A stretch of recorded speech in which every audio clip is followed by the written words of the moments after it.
안녕하세요. 저는 얼마 전 처가댁을 개똥으로 생각하는 남편과 사돈을 자기 밑으로 생각하는 시댁 사람들을 손절했어요. 솔직하게 말해서 완전히 제 기억에서 삭제하고 싶었지만 그렇게 못한 게 짜증날 정도로 결혼 후의 기억들은 최악이었거든요. 연인이 부부가 되었다가 최악보다 더 못한 사이가 된 이유는 바로 시댁과 큰 연관이 있었어요. 그리고 이 모든 건 상견례를 거치면서 이상해지기 시작했죠. 저와 남편은 지방에 사는 고향 친구였어요. 부모님까지 친하지는 않았던 그냥 얼굴만 알고 지냈던 같은 초등학교 친구였던 우리는 20대 후반의 다른 지역에서 만나 결혼까지 하게 된 경우였어요. 시댁이 친정보다 잘 사는 건 그간 남편과의 만남을 통해 알고 있었지만 상견례 날에는 그보다 더 큰 충격이 기다리고 있었어요. 그날 친정아버지와 시부가 아는 사이라는 걸 알게 됐어요. 시부는 상견례 당시에 꽤나 잘 나가는 음식점을 운영 중인 사장님이셨고 친정아버지는 중소기업에서 일하는 직장인이었죠. 그런 두 사람 사이에 접점이 있을 거라고는 생각도 못했는데 알고 보니 두 분 젊은 시절에 같은 직장에서 일했다고 하더군요. 그것도 상사와 부하 관계였죠. 두 사람의 표정으로 보아 그다지 좋은 사이는 아니었던 것 같았어요. 하지만 그 상황에서 물어볼 수도 없었고 상견례가 끝나고 나서 아버지도 시부도 별 말이 없었으니 저도 남편도 별 생각 없이 지나쳤죠. 저는 좋은 날을 앞두고 분란을 일으키고 싶지 않은 심정이었고 남편은 귀찮은 걸 싫어하는 편이었으니 그냥 지나친 거죠. 그래서는 안 됐는데 친정아버지도 제가 결혼을 앞두고 불행해지는 걸 원하지 않았으니 아무 말 하지 않았던 거였어요. 이때 아버지는 알고 계셨던 거예요. 시댁 어른이 어떤 사람인지를요. 결국 나중에 결혼을 하고 나서야 알게 됐어요.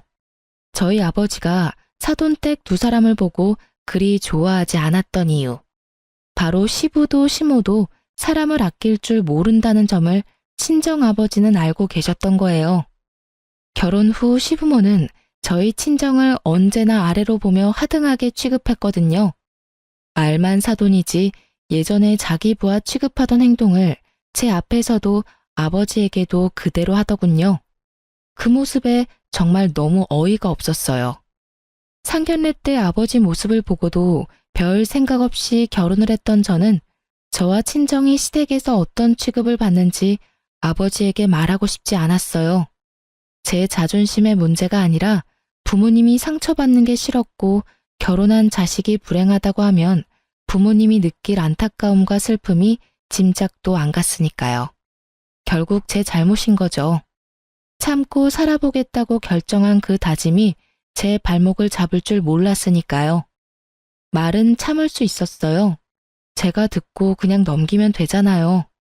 뭐라고 짓거리건 그냥 앞에서 흘려넘기면 될 일이고 제 기억에 남아있는 것들은 그냥 제 기억에만 남겨놓으면 된다고 생각했는데 제가 아무렇지 않게 받아들여 넘길수록 시부모는 더욱 수위를 높여 저와 제 친정에 대해 비난을 하고 아랫사람 취급을 하더군요.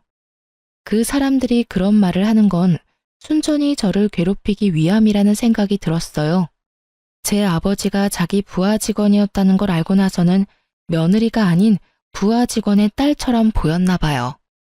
게다가 시무는 며느리가 뭐 하나 잘난 구석이 없다며 매번 저를 폄하하고 욕하기 바빴어요. 이상하죠? 결혼 전에 만나서 식사 사드리고 선물 사드릴 때는 좋아서 입이 찢어질 정도로 웃더니 말이죠. 고작 아버지가 시부의 직장 부하였다는 이유만으로 저에 대한 취급이 하루아침에 바뀌어버린 거죠. 그렇게 참고 지내던 제가 폭발한 적이 있었어요. 결혼 직후 처음 맞이한 명절이었죠. 저와 남편은 양쪽 집에 드릴 선물을 미리 준비했고 용돈 봉투도 이미 준비를 다 한 상태였어요. 그렇게 시댁에 갔고 평범하게 하루가 잘 지나갔어요.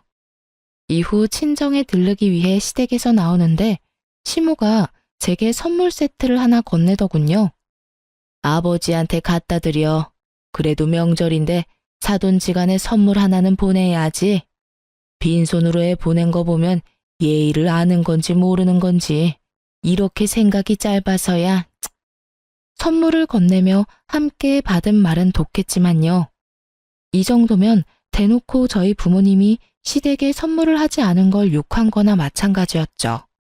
선물을 준비했을 거라고는 생각을 못했기에 저도 그 말에 답을 못했어요. 그래도 시댁이 저와 친정을 생각해줬다는 생각에 마음이 좀 편해진 상태로 친정에 향했죠. 그리고 친정 부모님께 시댁에서 보낸 선물 세트를 건네고 시간을 보냈어요. 아버지는 좀 떨떠름해 보였지만 선물이 들어왔으니 남편에게 고맙다는 말을 전했어요. 그렇게 이야기하고 놀며 저녁 시간이 되어서 어머니는 들어온 선물 세트로 맛있는 음식을 해보자며 선물 세트를 열었어요. 저희가 받아온 건 말린 버섯 세트였어요. 그런데 쇼핑백에서 꺼낸 순간 모든 사람들이 깜짝 놀랐어요. 버섯 가득 곰팡이가 퍼져 있었거든요. 받아서 가지고 온 지 24시간도 지나지 않았는데 이런 곰팡이가 생길 리는 없었고 처음부터 곰팡이 생긴 걸 줬다는 게 더 맞는 말이었죠. 저는 경악, 아버지는 침착, 어머니는 정색. 그 와중에 남편은 자리를 슥 피하더군요. 저는 너무 화가 나고 어이가 없어서 밖으로 나간 남편에게 쫓아갔어요. 남편이 차로 가는 걸 확인하고 남편을 불러 세웠어요. 잠깐 서봐. 당신 이거 알고 있었어? 저렇게 곰팡이 피인 유통기한까지 벌써 지난 버섯인 거 알고 있었냐고. 나도 몰랐어. 쇼핑백에 들어가 있는데 내가 어떻게 알겠어? 남편도 당황스러운 표정인 건 마찬가지더군요. 어머님이 왜 이런 걸 우리 집에 준 거야? 내가 아무리 싫으셨다 하더라도 이건 아니지. 어떻게 사돈 댁에 저런 물건을 보내? 아예 보내지 않았으면 이런 일도 없었을 거 아냐.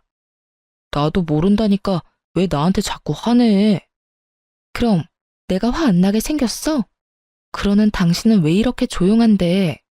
장인 장모가 당신 부모님 때문에 화가 났는데 왜 이렇게 침착하냐고. 그럼 내가 어떻게 해야 하는 건데? 나한테 이러지 말고 당신이 직접 우리 엄마한테 말하던가. 어떻게 해야 하냐고? 그걸 몰라서 물어? 변명을 하던 핑계를 대던 뭐라도 말해야 할 거 아냐. 그러니까 나는 모르는 일이니까 당신이 우리 엄마한테 말하라고. 지금 내가 어머님한테 전화하면 좋은 소리가 나올 것 같아? 그러던지 말던지 난 모르는 일이니까 당신이랑 엄마가 알아서 해. 오늘은 여기서 못 잘 것 같으니까 나 먼저 갈게. 당신은 연휴 마지막까지 있다가 와. 결국 남편 놈은 빛보다 빠르게 사라지더군요. 그 모습에 열이 더 받은 저는 참을 수 없는 마음에 시모에게 전화를 걸었어요. 어머님, 보내주신 선물 세트 잘 받았어요. 그런데 혹시 유통기한 지난 거 알고 있으셨어요? 말린 버섯의 유통기한이 어딨니? 너 설마 나한테 지금 따지는 거야? 이래서 챙겨주면 안 되는 거야. 세상에 명절 선물 하나 안 보내는 작자들한테 선물 보내줬더니 말이야. 자기들이 보관 잘못해놓고 남 탓이나 하고 말이지. 그런데 가져온 지 하루도 안 지났어요. 곰팡이가 필 수 있는 상황도 아니었고요. 습한 곳에 보관하지도 않았는데 이미 곰팡이가 생겼어요. 어머님 탓이 아니라고 하셨지만 저희 잘못도 아니죠. 그래서 어쩌라는 거니? 곰팡이 폈다고 먹지를 못하는 것도 아니고 그냥 곰팡이 없는 거 골라 먹으면 될 거 아니야. 그렇게 먹어도 죽는 사람 아무도 없어. 맛에 문제 있을 것도 아닌데 왜 이렇게 호들갑이야? 그리고 넌 어떻게 시어머니한테 꼬박꼬박 말대꾸하면서 이렇게 때를 쓰고 난리야. 네가 지금 나한테 그런 소리 할 상황은 아니지 않아? 시모의 말을 들으니 정말 답답해서 미칠 것 같았어요. 뭐가 그렇게 당당한지 자기가 뭘 잘못했냐고 하는 게 더 열받았어요.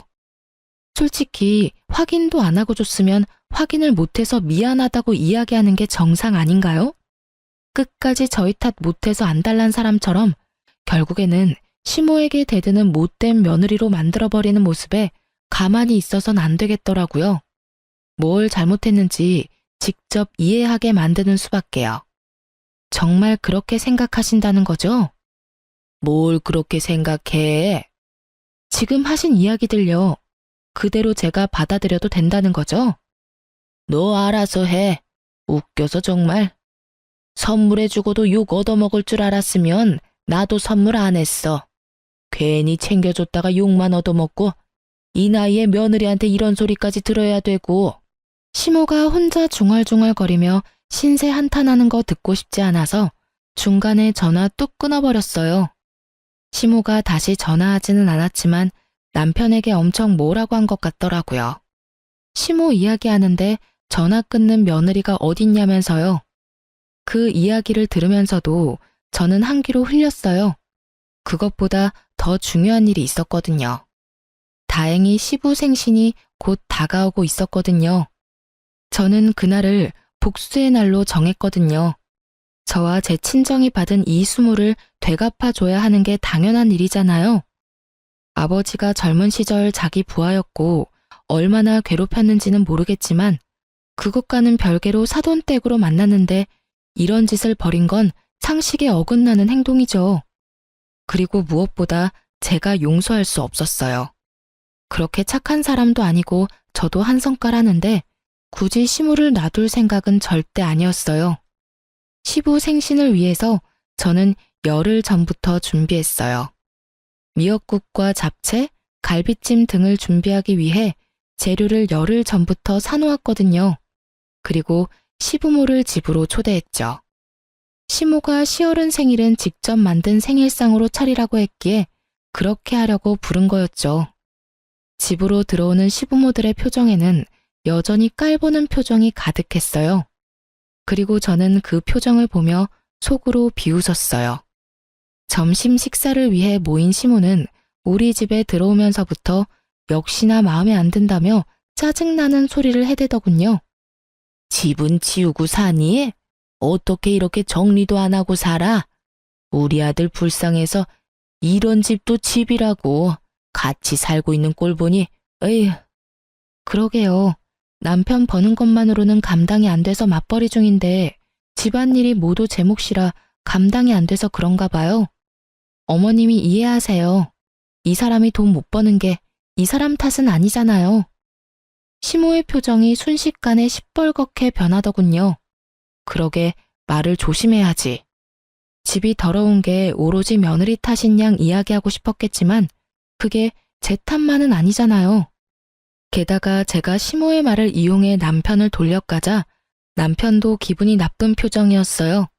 그런데 집안일에 손도 안 댄 건 사실이니까 자기가 뭐라 할 말이 없으니 참고 있는 것처럼 보였어요. 식사나 하자. 시모는 목표를 바꾼 모양이었어요. 그쪽으로 저를 자극해서 얻을 것 없다는 걸 알았으니 음식으로 저를 혼낼 생각이었던 것 같더라고요. 물론 예상하긴 했죠.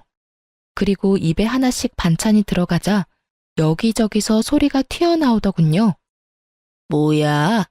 무슨 갈비찜에서 누린내가 이렇게 나? 여보, 당신 맛 안 봤어? 미역국 맛이 이상한데 상한 거 아니야? 생신 잔치의 주인인 시부는 아예 먹던 걸 입 밖으로 뱉어내고 있었어요. 저는 천연덕스럽게 말했죠. 상했다고? 좀 오래되긴 했는데 상한 부분은 다 잘라내고 만들었어. 고기를 좀 오래전에 사놓고 넣어뒀던 거라 고기 들어간 음식은 다 맛이 이상했나 보다. 그래도 이거 먹는다고 죽는 건 아니잖아. 그게 할 말이야? 아니 어떤 며느리가 시부모 생신상을 오래된 고기로 만들어. 당신 장인어른 장모님한테 밥 대접할 때도 오래된 고기 쓸 거야? 그럴 리가 있겠어? 우리 부모님은 오래된 거 못 먹으셔. 유통기한 임박한 것도 불안해서 못 드시는 분들인데 내가 왜 그런 걸 대접해? 그걸 말이라고 해? 지금 당신이 처갓집이랑 우리 집 차별하고 있잖아. 차별이야? 이게? 어째서? 나는 어머님이 나한테 저번 명절에 하신 말씀대로 하고 있어. 그렇죠, 어머님. 갑자기 화살이 자기에게로 몰리자 시모가 당황한 표정으로 저를 바라보며 말하더군요. 난 그런 적 없어. 내가 언제 오래된 고기로 반찬하라고 했니? 이상하네요. 어머님 저번에 저희 친정에 유통기한 지난 거 주시면서 그렇게 말씀하시지 않았어요? 곰팡이 없는 부분만 먹으면 된다고요. 그렇게 먹어도 죽는 사람 아무도 없다고 하셨잖아요. 그래서 저는 어머님이 유통기한 지난 재료로 음식 만드는 거 좋아하시는 줄 알았지 뭐예요. 그래서 저도 최대한 취향 맞춰드리려고 열흘 전부터 고기 사서 숙성시켜뒀는데 어디가 잘못된 거죠? 제 말에 세 사람이 모두 말도 없이 저만 쳐다보더군요. 저는 당당했어요. 시작은 지들이 먼저 했지 제가 한 건 아니니까요. 너 설마 그날 그 일 마음에 두고 이런 일 벌인 거니? 시아버지 생신에? 이런 일을 벌이다뇨. 어머님은 그때 우리 집에 곰팡이 핀 물건 주면서 일부러 당당하게 구신 건 아닐 거잖아요. 곰팡이 핀 물건이라도 소중한 거라고 생각하라고 말씀하신 게 어머님이시니까 저도 그 말 그대로 존중해 드린 거죠. 설마 이게 실례라고 말하지는 않으시겠죠?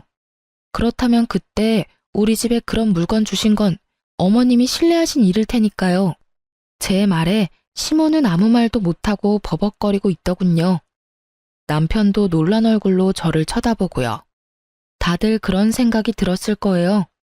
눈앞에 있는 이 여자가 얼마나 집요하게 그때 일을 생각하고 이런 짓을 벌였을까 하고요. 실례라면 제가 사과드릴 수도 있어요.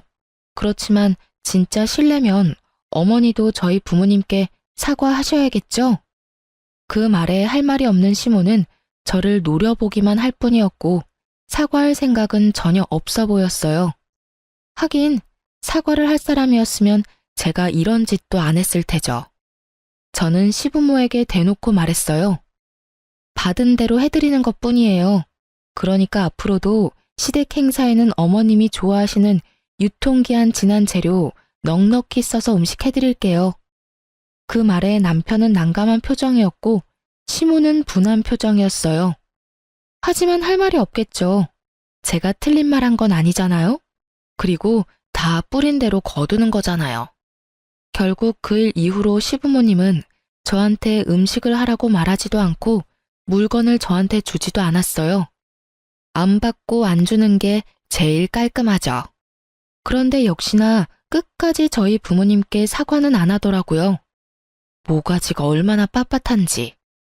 그 일이 있고 나서 저와 시부모는 이미 건널 수 없는 강을 건넌 것처럼 사이가 확실하게 나빠졌어요. 대놓고 저한테 뭐라고 하지는 않았지만 표정과 행동에서 보이는 것도 있잖아요. 그래도 저는 별로 신경 안 썼어요. 시댁이란 건 안 보면 그만이고 정말로 더 큰 일이 생기면 진짜 이혼해버려야겠다고 생각하고 있었거든요. 생각 외로 별탈 없이 시간이 지나면서 친정의 제 할아버지가 돌아가셨어요. 그리고 저희 친정아버지에게는 조부의 유산으로 땅이 하나 생겼죠. 별로 신경 안 쓰고 있던 땅이었는데 그 땅 주변이 예전보다 발전을 많이 하는 바람에 값이 예전보다 많이 올랐더라고요. 아무리 지방의 소도시라도 땅 평수가 작지 않으니 가격은 좀 됐어요. 친정아버지는 그 땅을 팔아 건물을 하나 사고 싶다고 했어요. 그곳보다 좀 더 번화한 곳에 있는 4층짜리 건물이요. 일단은 땅을 팔아야 했는데 땅을 팔자마자 시부에게서 아버지에게 연락이 왔어요. 잠깐 보자는 말이었죠. 저는 아버지와 함께 시부를 만나러 갔어요. 시부는 시모와 함께 나와 있었는데 대뜸 하는 말이 웃겼죠. 그래, 사돈. 내가 들어보니 얼마 전에 돈이 좀 생겼다던데 그거 투자할 생각 없나? 우리도 가게를 좀 더 번화한 곳으로 이전하고 싶은데 돈이 좀 모자랐거든. 우리들 사이이기도 하고 돈 좀 빌려주면 내가 나중에 더 크게 갚아줄 수 있는데 어때? 저는 시부의 그 말에 남편을 째려봤어요. 아버지가 땅을 팔아서 돈이 생겼다는 말을 남편에게만 했었는데 그걸 그대로 시부에게 가서 일러 바칠 줄은 몰랐거든요. 선배, 그건 못 들어드릴 것 같습니다. 저희는 그 돈으로 다른 걸 하려고 생각 중이라서요. 사실은 이 사람이 아니, 내가 돈을 달라고 한 것도 아니고 빌려달라고 했다는 것뿐인데 그걸 이렇게 매몰차게 거절을 해? 돈 생기더니 사람이 변하네. 이래서 졸부는 안 되는 거야. 돈 생기니까 봐라. 이제는 선배 취급도 안 해주잖아. 정말 너무하네요. 여태껏 저희가 며느리한테 부족하게 한 것도 없는데 겨우 돈 5천만 원 빌려달라는데 그걸 거절해요? 세상에. 이래서 사람 속 모른다고 염치가 없어도 유분수지. 별 볼 일 없는 며느리 들여서 고생하는 우리는 생각도 안 하고 자기들끼리 잘 살자고. 저와 친정까지 싸잡아 비난하는 시부모를 보는 저와 아버지는 정말로 당황했어요. 저희가 그 뒤에 꺼낼 이야기가 시부모에게 그리 나쁜 이야기는 아니었거든요. 그런데 그것도 모르고 거절의 말을 꺼내자마자 사람을 완전히 매도하는데 정말 답이 없다는 게 무슨 말인지 알겠더라고요. 결국 아버지도 열을 받았는지 조용하시던 분이 한마디 꺼냈죠. 돈 맡겨놨습니까? 아무리 사돈이라도 정도가 있는 법이지. 손에 칼만 안 들었다 뿐이지 완전 날강도 아니오. 결국은 친정아버지가 먼저 자리를 떴어요. 저와 남편은 중간에서 난감한 상황이었죠. 이 일만으로도 제 머릿속이 엉망이었는데 더 안 좋은 일은 그 뒤에 일어났어요. 남편과 시부는 그 뒤로 제게 냉랭하게 대했고 저는 아무런 말도 건넬 수 없었죠. 남편과 이야기를 해봐야겠다 싶은 마음에 연차를 쓰고 남편과 시부가 일하는 음식점으로 갔어요. 그런데 가게 안으로 들어가기 전 유리병 너머로 남편과 가게 여직원이 이야기하고 있는 게 보이더군요. 그런데 남편 손의 위치를 보고 제가 폭발할 뻔했거든요. 여직원 허리에 손을 얹고 있었고 여직원은 뭐가 좋은지 하하호호 하며 몸을 찰싹 붙이고 있었어요. 너무 열받은 제가 문을 열고 들어가며 소리쳤죠. 지금 뭐 하는 짓들이야? 저를 보고 남편과 상간녀는 깜짝 놀란 모양이더군요. 당신 이게 뭐야? 설마 가게 여직원이랑 바람 났어? 여보, 그게... 난감해하는 남편과 모른 척하며 눈을 피하는 상간녀를 보니 억장이 다 무너지는 기분이었어요. 저는 남편에게 소리쳤죠. 내가 당신하고 이야기하려고 여기까지 왔는데 설마 이런 걸 보게 될 줄 상상도 못했네. 얼마나 됐어? 어디까지 갔어? 왜 이리 소란스럽냐? 제 목소리에 튀어나온 시부가 뚱한 표정으로 저를 보며 한마디 하더군요. 넌 여기 왜 왔어? 남편 일하는 곳이 음식점이라서 편하게 들락날락해도 된다고 생각하냐? 그리고 남편 일하는 곳에서 소리 지르는 건 네 아비가 가르치든? 결국 또 말끝에 아버지를 걸고 넘어지는 시부를 보며 아니 이 상황에 대해 아무 말도 하지 않는 시부를 보며 저도 부글부글 끓었죠. 아버님, 아버님도 아셨어요? 이 사람 여기서 바람 피우는 거? 소리 지르지 말래도. 바람을 피우든 뭘 하든 네가 뭔 상관이야. 며느리로서 네가 마땅히 해야 할 일도 하지 않는데 아들이 바람 피우는 건 어쩔 수 없지. 도움이 안 될 거면 가만히라도 있어라. 그럼 다 알고도 지금 저한테 제가 며느리로서 뭘 못했는데요? 내가 머리 숙이고 들어가서 돈을 빌려달라고 했으면 네가 나서서 일이 잘 되도록 했어야 하는 거 아니냐. 그런데 가만히 앉아서 지켜만 보고 있는 꼴이라니. 도움도 안 되는 며느리보다야 보는 맛이라도 있는 여자가 더 낫겠지. 이게 지금 저희 아버지가 돈을 안 빌려줘서 제가 이런 취급을 당하는 거예요? 아니, 저희 아버지한테 돈 맡겨놓으셨어요. 돈을 주든 말든 그건 아버지 돈이죠. 세상 어떤 시아버지가 며느리한테 친정집 돈을 내놓으라고 시킬 수가 있어요? 못할 일도 아니지. 별 볼 일 없는 너 며느리로 받아들였으면 은혜 갚을 생각은 하지도 않고 네가 어디 가서 우리 아들처럼 괜찮은 남자 만날 수 있을 것 같냐? 네가 도움이 안 되면 우리가 너 쳐내면 그만이야. 쳐낸다고요? 이혼이라도 하라는 말이에요? 말해봐. 당신도 나랑 이혼하고 싶어? 이보세요, 아주머니. 그걸 물어봐야 알아요? 아버님도 당신 남편도 제가 좋다는데 뭘 그렇게 애절하게 매달리고 난리야. 나 같으면 자존심이 상해서라도 이혼해 주겠네. 눈치가 없는 건지 자존심이 없는 건지. 상간녀의 말에 저도 눈앞에 보이는 게 없이 빡 돌아버렸죠. 넌 뭘 잘했다고 입을 놀려, 상간녀 주제에. 내가 이혼하면 너도 네 옆에 그 인간 쓰레기 같은 놈도 나한테 위자료 줘야 하는 건 알고는 있니? 내가 왜 위자료를 내? 우리 집 무시하고 도움 하나 안 준 건 당신이잖아. 돈 좀 생겼다고 시댁 무시하는 거 그거야말로 당신 잘못 아니냐고. 위자료를 내더라도 당신이 내야지. 친정에서 시댁에 돈 안 빌려줬다고 위자료를 내? 가짜는 소리하고 지랄하네. 바람도 쓰레기 같은 네 놈이 피고 친정 욕도 내가 들었는데 왜 내가 위자료를 내? 그럼 이혼해. 나는 아쉬운 거 없어. 여기서 누가 잘못인지 법원에서 잘 가려서 알려주겠지. 얘가 못하는 말이 없어. 누가 너희 집을 욕해? 그리고 바람을 피우다니. 그냥 직원이랑 친하게 지낸 것뿐인데. 이제야 없었던 일로 치려는 시부를 보며 제가 코웃음을 쳤어요. 손바닥으로 하늘이 가려져요? 그 나물에 그 밥이라더니. 내가 이런 사람들하고 같은 취급 당하느니 차라리 이혼하고 말지. 한마디 던지고 저는 그 집을 나와버렸어요. 정말로 다 필요 없었거든요. 여직원이랑 바람나서 마누라 등한시한 인간 말종 같은 남편 새끼도, 그걸 보고 있으면서도 아무 말도 없었던 정신 나간 시부도, 정말로 그냥 싹 다 제 눈앞에서 없애버리고 싶은 기분이었어요.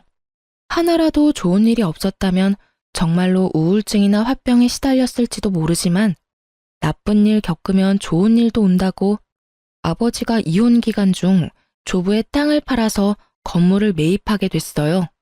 그리고 저는 아버지를 대신해서 관리인으로 일하기로 했고요. 바쁜 아버지 대신 여러 가지 일도 처리했죠. 그러다 1층에 빈 상가에 계약할 사람과 만나기로 해서 그 빈 상가 옆에 있는 카페에서 기다리고 있었어요. 그 카페 사장님하고 나이 차이도 별로 안 나는 데다가 성격이 잘 맞아서 그곳에 앉아있는 일이 많았거든요. 카페 사장님이 화장실에 간 사이에 직원처럼 손님을 받아준 적도 많았고요. 그렇게 앞치마 메고 알바생처럼 하고 서 있는데 카페에 누가 들어오더군요. 저는 제가 기다리던 사람인가 싶어 쳐다봤는데 깜짝 놀랐어요. 전 남편과 시부였거든요. 이혼 서류에 아직 잉크도 마르기 전인데 이렇게 다시 만나니 새삼 분노가 다시 치밀어 올랐죠. 아이고, 그렇게 당당하게 이혼하고 나가더니 결국은 이런 데서 아르바이트나 하고 있는 거야? 이딴 카페 직원이나 하려고 이혼했냐? 그러게 내가 뭘 했냐? 우리 아들만큼 괜찮은 남자 없다고 했는데 우리 아들은 내 뒤를 이어서 이제 우리 가게 사장님이야. 옆에 있는 점포에 들어오게 됐는데 배가 아파서 어째? 아주 당당하게 비웃으며 저를 돌려가더군요. 그리고 그제야 알게 됐죠. 이 망할 인간들이 우리 건물 1층에 들어오고 싶어서 연락한 사람들이라는 걸요. 아는 지인을 통해서 자리를 보고 싶다고 했고 계약을 하고 싶다는 뜻을 비췄다고 해서 한 달이 건너서 약속을 잡은 거였는데 이 인간들인 걸 알았다면 거절했을 거예요. 그렇지만 이미 이 사람들은 여기에 들어온 상황이죠. 어이가 없어서 안 입고 온 표정 짓고 있으니 시부가 자기 상황도 모르면서 저한테 또 한마디 던지더군요. 옆에서 일한다고 우리 아들한테 꼬리치지 마, 응? 이미 이혼하고 남인데 콩고물 떨어지는 거 받아먹으려고 근처에서 알짱거리지 말라 이 말이야. 그러게 처음부터 네 아빠한테 말해서 돈 빌려주라고 했으면 이런 일 없었을 거 아니냐? 꼭 갑자기 돈 생긴 것들이 의리를 몰라요, 의리를. 내가 일할 때 챙겨준 게 얼만데 이딴 식으로 사람 뒤통수를 치고 말이지. 갑자기 돈 생겼는데 돈 빌려달라고 대뜸 달려들어서 물어뜯으려는 피라냐 같은 인간들은 어떻고요? 일할 때 얼마나 저희 아버지를 얼마나 잘 챙겨줬으면 얼굴도 보고 싶지 않았다고 학을 떼요? 그리고 지금 이 상황을 제대로 모르시는 것 같은데 제가 이야기하려는데 카페 사장님이 돌아왔어요. 그러고는 시부와 전 남편을 보더니 저한테 말하더군요. 혹시 오늘 여기서 보기로 한 사람들이에요? 저 옆에 들어올지도 모른다는? 보기로 한 사람은 맞는데 저 옆에는 안 들어올 거예요. 아버지가 절대로 허락 안 할 거거든요. 저와 카페 사장님의 이야기를 듣던 시부와 전 남편 표정이 당황스러움으로 변하더군요. 그럴만도 하죠. 제가 앞치마 벗어서 사장님한테 건네줬으니까요. 고마워요. 내가 우리 건물주님 따님한테 매번 이렇게 신세를 지내요. 그제야 상황이 어떻게 돌아가는지 알게 된 전 남편과 시부의 얼굴을 보니 웃겼어요. 그래서 친히 말해줬죠. 여기서 만나기로 한 관리인이 저고요. 이 건물은 저희 아버지 거예요. 지인이 꼭 만나보래서 나왔는데 이런 꽝을 뽑을 줄은 몰랐네요. 뭐 오셨으니까 차나 한잔하고 가세요. 어차피 저희도 계약은 생각 없고 그쪽도 생각 없을 거 아니에요. 그 잘난 아드님이 가게 사장님인데 저랑 이혼한 사이면 굳이 여기까지 기어들어 오진 않겠죠. 제 말에 두 사람 얼굴이 허옇게 질리더군요. 아니, 여기가 너희 아버지 건물이라고? 생각보다 입지가 좋은 곳이었으니까 본인들도 놀랐을 거예요. 쥐꼬리만한 돈으로 뭘 하겠나 싶었을 테니까요. 뭐 그런 쥐꼬리만한 돈 강탈해 가려고 한 사람들이니 더 놀란 것도 있겠죠. 네, 여기가 아버지 건물이에요. 뭐 예정도 있으니 들어와도 상관은 없어요. 아버지한테 물어봐 줄 수 있고 긍정적으로 검토해 볼 수는 있죠. 근데 당연히 조건은 붙여야죠. 아까 뭐라고 하셨죠? 꼬리치지 말라고 하셨나? 콩고물 얻어먹으려고 알짱대지 말라고 하셨나? 뭐 언감생심, 눈에 보이면 없던 마음도 생긴다고. 제가 건물주 딸이고 여기 관리인이라고 예정 운운하면서 들러붙지만 마세요. 솔직히 지금 상황에 누가 누구에게 꼬리를 쳐요? 이미 감정도 없고 볼 것도 없는 인간 쓰레기, 다른 여자가 주워서 쓰는 거 굳이 내 알 바 아니고요. 뭐 계약하고 싶으면 이런 거만 조심해 주시면 되거든요. 물론 이것도 아버지가 허락해야 하는 거지만 어떻게 하실래요? 제가 시부가 한 말을 그대로 되돌려주자 시부와 전 남편 얼굴이 벌겋게 달아오르더군요. 하긴 놓친 물고기가 얼마나 아깝겠어요? 저는 아버지의 하나뿐인 외동딸이고 아버지 돌아가시면 이 건물도 제 것인데 욕심에 눈먼 사람들이 얼마나 안타깝게 생각하겠어요. 아가, 사돈 한 번만 만나면 안 될까? 직접 만나서 이야기를 좀 하고 싶어서 그러는데. 누가 아가예요? 이혼한 지가 언젠데. 그리고 저희 아버지는 어르신 사돈도 아니고요. 정말 어이없어서 웃음밖에 안 나는데 저희 아버지 욕하면서 함부로 대할 때는 언제고 이제 와서 매달리려고 하세요? 염치라는 게 있기는 해요? 양심이라는 게 있으면 이런 식으로는 못하죠. 돈 안 빌려준다고 그 난리를 치면서 욕을 하던 사람들이 이제 와서 아버지 만나게 해달라? 그때는 우리가 잘못한 것 같아. 다짜고짜 그런 이야기하면 그래, 기분 나쁠 수 있지. 우리도 급해서 그런 거였으니까 다시 한번 만나서 차근하게 이야기하고. 죄송한데 아버지가 바쁘셔서요. 저도 바쁘고요. 계약 안 될 것 같은데 굳이 여기서 열내지 마시고 그냥 돌아가시는 게 어떨까요? 솔직하게 말해서 가게 들어오는 사람들 거르는 것도 일이거든요. 그런 면에서 이번에는 쉽게 걸렀으니 다행이라고 생각해요. 그럼 저는 바빠서 이만 가볼게요. 안녕히들 가세요. 저는 두 사람을 놔두고 카페 밖으로 나가버렸어요. 그리고 그날 저녁에 전 남편에게 전화가 왔어요. 사실 이혼 후에 연락처 삭제시켜놨는데 남편 놈도 연락처를 바꿨는지 결국 전화를 받게 됐어요. 나야, 당신이 오해할까봐 말하는데 나는 그 여자랑 결혼한 거 아니야. 솔직히 그때도 별 사이 아니었는데 당신이랑 아버지가 너무 크게 싸워서 이런 이야기도 못하고 헤어졌잖아. 오해? 그게 오해라고? 당신 그때 변명에 말 한마디도 안 하고 다 아버님한테 맡겼었지? 별 사이가 아니라는 것 치고는 그 여직원 행동도 너무 당당했는데 아니라고? 그래, 그런 걸로 알게. 아무 사이도 아니라고. 그런데 그 이야기를 왜 나한테 해? 어?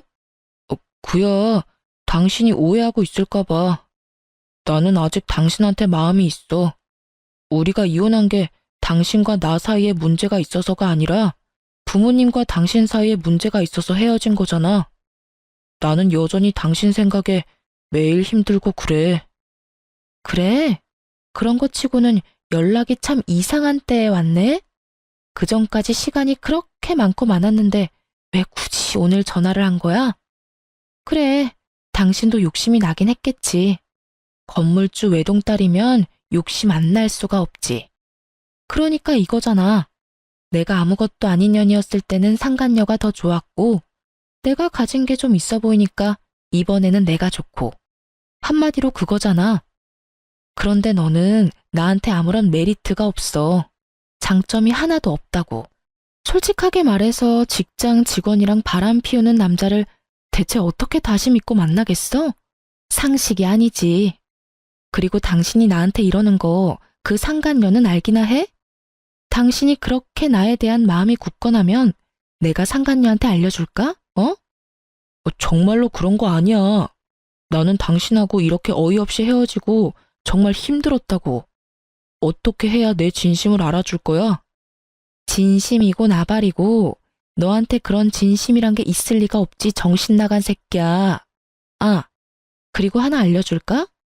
너 바람 피우다 딱 걸린 날 내가 왜 당신한테 말도 없이 가게 찾아갔는지 알아? 내가 말해주고 싶은 게 있었거든. 너희 아버지가 우리 아빠한테 돈 빌려달라고 했었잖아. 그때 아버지가 거절하고 나서 그 뒤에 무슨 말 하려고 했는지 나도 알고 있었거든. 아버지가 그때 뭐라고 하려고 했냐면 그 돈으로 건물을 살 건데 1층에 저렴하게 입점하시는 게 어떻겠냐고 물으려고 했었어. 그런데 너희 아버지 뭐랬어? 거절한다는 말 듣자마자 우리 아버지랑 나한테 온갖 비난의 말 다 쏟아내지 않았어? 그거 이야기하러 당신 가게 들린 거야. 그런데 잘 된 거지. 내가 당신 바람난 것도 모르고 입점시켜줬으면 당신 좋은 일만 시킬 뻔했잖아. 그치? 정말로 하늘이 도왔지 뭐야? 어떻게 그 타이밍에 당신이 딱 바람을 피워서 내가 그런 미친 짓 안 하도록 만들었는지. 제 말에 전 남편이 할 말을 잃었는지 말이 없더군요. 하긴 그럴 수밖에 없죠. 두 번의 기회가 순식간에 날아간 거나 똑같잖아요. 우리 아버지가 너희 아버지 같은 줄 알아? 하나뿐인 딸 시댁에서 천대받으면서 사는 거 보기 싫어서 건물에 입점시켜주겠다고 마음까지 먹고 돈 빌려주는 거 거절했는데 말이야. 뒷말도 안 듣고 욕이나 처하고 난리친 니네 부모가 잘못이지. 거기다 완벽한 타이밍에 불륜이나 들킨 것도 말이야. 장인어른이 그렇게 생각하시는지 몰랐네. 당신이 안 믿을 수도 있겠지만 나 그 여자랑 진짜 아무 사이도 아니야. 그냥 잠깐 한눈 판 것뿐이고 당신이 생각하는 어떤 일도 없었고. 나한테 변명을 왜 해? 그리고 우리 아버지가 왜 당신 장인이야? 우리 사이 이미 다 끝난 거 몰라? 아니면 알고도 지금 작업하는 거야? 너희 아버지 말 못 들었어? 꼬리치지 말라잖아. 그럴 생각도 감정도 없으니까 너도 나한테 이런 정신 나간 소리 하지 마. 소름 돋으니까. 이야기 끝났으니까 전화 끊을게. 연락 다시는 하지 마. 대수가 없으려니까 별 미친 것들이 들러붙어요. 저는 그렇게 말하고 전화를 뚝 끊어버렸어요. 그리고 수신 차단 걸었죠. 그걸로 끝난 줄 알았는데 그 다음날 전 시부가 저희 건물에 찾아왔더군요. 아버지와 전화통화가 안 됐던 건지 저를 찾으며 난리를 피우길래 만나줬더니 대뜸 그러더군요. 아가, 우리가 오해했어. 그런 일이 있을 거라고는 꿈에도 생각 못했다. 설마 우리한테 입점시켜줄 거라는 말이었다니. 그런 오해가 있었으니 너희의 이혼은 없던 일로 하자꾸나. 다 늙어 빠진 우리들이 너희 이혼을 이래라 저래라 하는 게 아니었어. 내가 그 여직원도 이미 내쳤고 너희 시어머니한테도 단단히 일러뒀다. 기분 나빴던 일이 있으면 풀고 다시 시작해보는 게 어떠냐? 아들도 여전히 너한테 마음이 있다고 하고. 저는 그 말을 들으면서 진짜 이 사람들이 욕망에 충실하다는 걸 깨달았어요. 상간녀와 아들놈이 바람 피울 때는 그 관계를 혼내기는커녕 두둔했던 시부가 상간녀를 내쳤다는 것을 들으니 정말 구역질이 날 만큼 기분이 역같았어요. 입에 침이나 바르고 거짓말을 하세요. 오해가 아니라 무시겠죠. 저희를 오해한 게 아니라 무시한 거잖아요. 그리고 다시 시작하라고요? 저는 그런 짓 못해요. 제가 어떤 취급 당했는지 잘 알면서 어떻게 그런 요구를 할 수 있죠?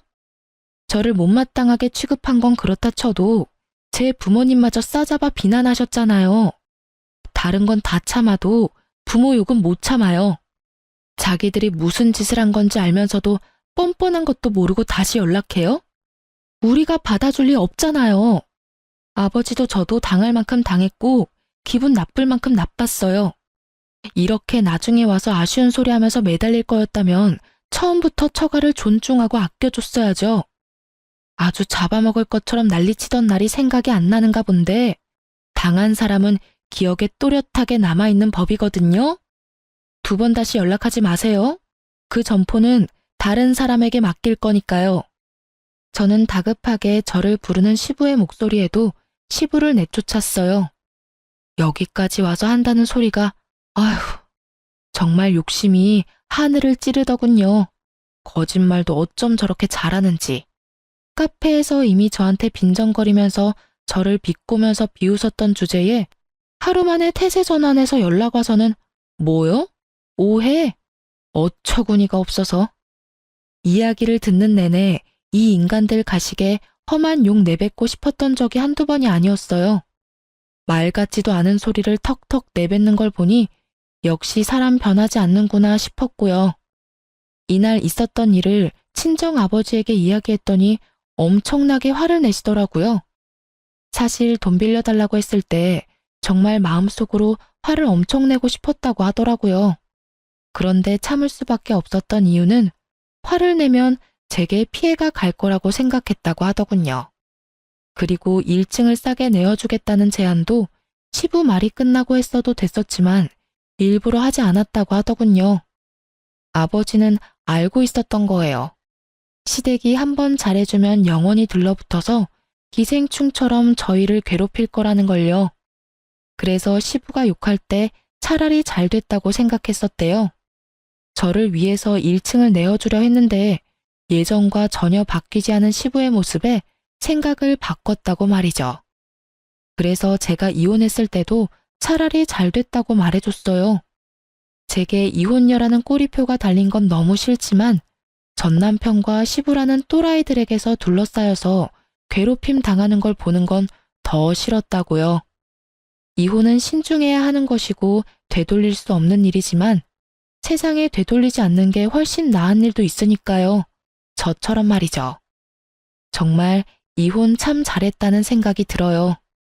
처음부터 저런 본성을 알고 있었다면 아예 시작조차 하지 않았을 테지만 그건 제가 알 길은 없으니 지금이라도 헤어진 게 다행일 수밖에 없죠.